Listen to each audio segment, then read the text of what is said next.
channel. Today what we are going to see is how to use split screen method, the split screen method on the MacBook. So let's welcome to our topic. I open the Safari, then I open something the YouTube, then again simultaneously I open the Google Chrome, then I open something, any website, anything, something the website I can open this one.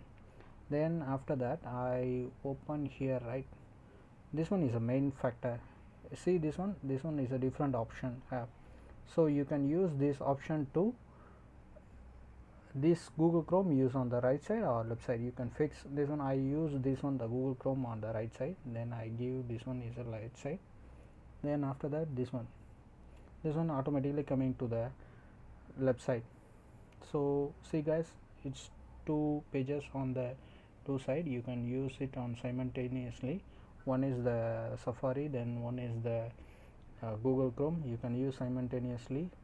So that's all guys. I hope this video can use for you. Thanks.